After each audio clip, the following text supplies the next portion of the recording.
So नमस्कार मित्रांनो, मी संभाजी पाटील स्वागत करतो आपलं सॅम्स ट्रॅव्हल प्लॅन या मराठी ब्लॉगमध्ये. सो ज्या ब्लॉगमध्ये आज आलो आहे आपण अजून एक गुजरातमधील 51 शक्तिपीठपैकी एक शक्तिपीठ एक्सप्लोअर करायला. मागल्या वेळी तुम्ही बघितलं असाल माझ्या चॅनेलवरती व्हिडिओ अपलोड केलेला आहे, जे आपण अंबाजी शक्तिपीठला व्हिजिट केलेलं. आणि आज आलो आहे आपण महाकाली शक्तिपीठाला. सो जो बॅक साईडचा डोंगर आहे तिथे वरती आपल्याला जायचं आहे आणि आपण आहोत आता पावागडमध्ये. तर बघूया इथे आपल्याला कसं पोहोचता येईल, मंदिराचं टायमिंग काय आहे, किती वेळ लागेल आणि आपल्याला टोटल किती खर्च होईल. सो व्हिडिओमध्ये पुढे जाण्याआधी चॅनलला जरूर सबस्क्राईब करा आणि बेल आयकॉनवरती क्लिक करून नोटिफिकेशनसाठी तुम्हाला पुढचे व्हिडिओचे माझे जेवढे पण मराठी ब्लॉग्स आहेत त्याचे सगळे नोटिफिकेशन तुम्हाला व्हिडिओद्वारे येत राहतील. पावागड शक्तिपीठ हे गुजरातमध्ये वडोदरा शहरापासून 50 किलोमीटर अंतरावरती आहे, जिथे जायला लोकल ट्रान्सपोर्टेशन अवेलेबल आहेत. सो आता आपण आहोत वडोदराच्या सेंट्रल बस स्टँडला, जे वडोदरा रेल्वे स्टेशनच्या एकदम ऑपोजिटला आहे. आणि इथून आपण जाणार आहे पावागडला, जिचं डिस्टन्स आहे 50 किलोमीटर.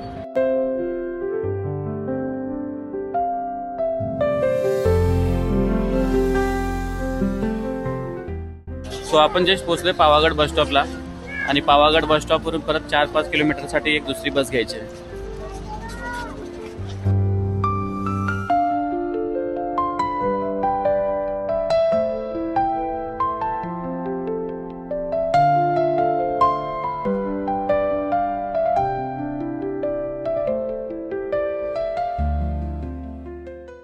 सो मित्रांनो, पावागडला वरती पोचायचं असेल तर 2 मार्ग आहेत. एक म्हणजे स्टेअर्स, जिथे 2500 ते 3000 पायऱ्या आहेत चढायला, आणि चढायला साधारण 1.5 ते 2 तास लागतात. आणि ज्याला चढून जायचं नसेल तर त्यांच्यासाठी रोपवेची सुविधा पण आहे. रोपवेने तुम्हाला 5 ते 7 मिनटामध्ये पावागडच्या वरती डोंगरावरती पोहोचता येईल. आणि रोपवेचे चार्जेस आहेत 150 रुपये प्रति व्यक्ती, जे तुम्हाला खालून वरती सोडेल आणि वरून खाली सोडेल. आणि रोपवेची जर विकेंडला येत असाल तर रोपवेसाठी खूप जास्त वेटिंग असते. अदरवाईज तुम्हाला अर्धा ते 1 तास थांबावं लागेल. रोपवेचं टायमिंग आहे सकाळी 7 वाजल्यापासून ते संध्याकाळी 6 वाजेपर्यंत. जर सकाळी लवकर गेला तर वेटिंग तुम्हाला कमी भेटेल, जेणेकरून तुम्हाला लवकर तिकीट भेटेल.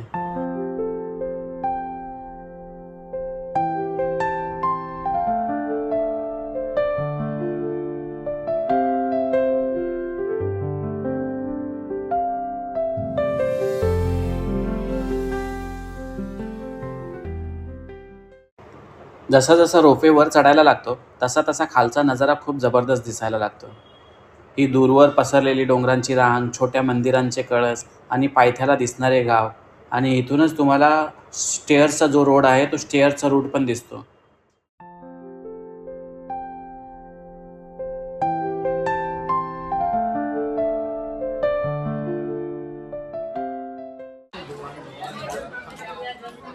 तो उडण खटोल्याला उतरून रोपवेला येऊन पण आपल्याला थोडंसं वरती शिड्या चढायच्यात.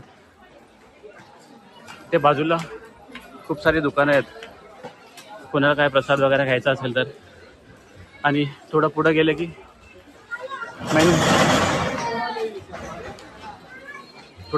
की मेन मातेचं टेम्पल दिसेल.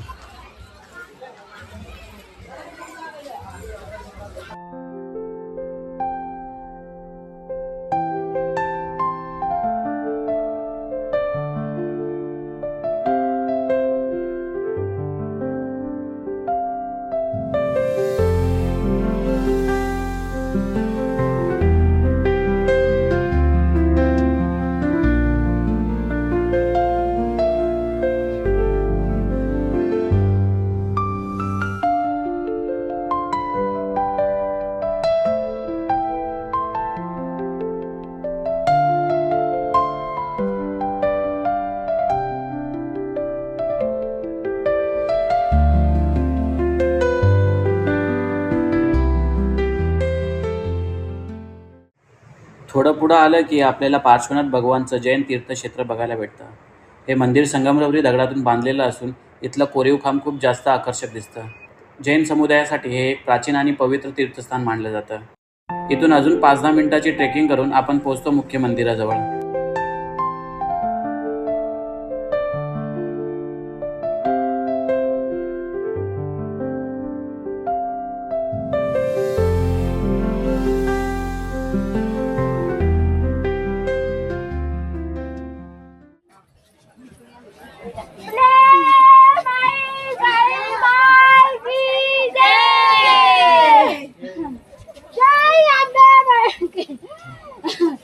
जय अंबे माँ की जय।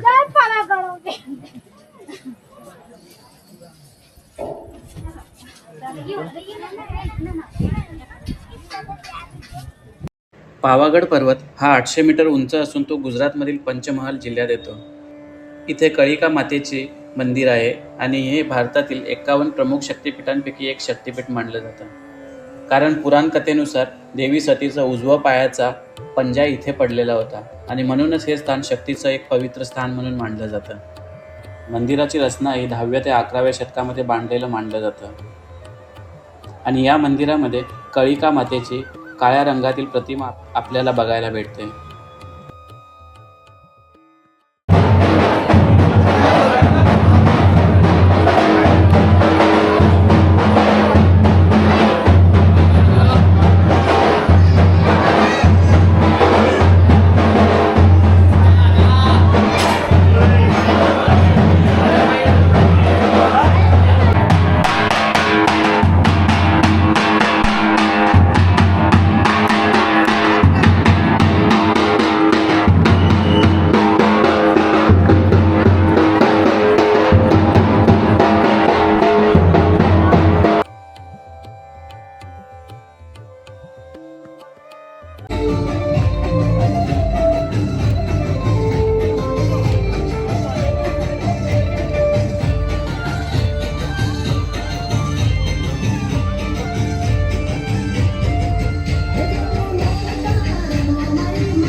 सो या मेन मंदिराचं दर्शन झाल्यावरती जिथे मेन मंदिराचं गेट आहे या गेटच्या बाजूला उजव्या साईडला अन्नपूर्णा भोजनालय आहे, जिथे मोफत प्रसादाची सोय केलेली आहे. तर ज्याला कोणी प्रसादाचा लाभ घ्यायचा असेल तर इथे जाऊन मोफत प्रसादाचा लाभ घेऊ शकतात. सो खालून वरती जायचे चार्जेस 150 रुपये आणि वरून फक्त खाली यायचं असेल तर 120 रुपये. 150 रुपयामध्ये टू अँड फ्रो, खालून वरती आणि वरून खाली. सो मंदिर बघून झाल्यानंतर आपण बाजूलाच खाली पावागडमध्ये शांपानेर फोर्ट आहे, सो ते आपण एक्सप्लोअर करायला आलो आहे. व्हिडिओ कसा वाटला आहे कमेंटद्वारे नक्की कळवा आणि व्हिडिओ आवडला असेल तर नक्की लाईक अँड सबस्क्राईब करा. चला भेटूया पुढच्या व्हिडिओमध्ये.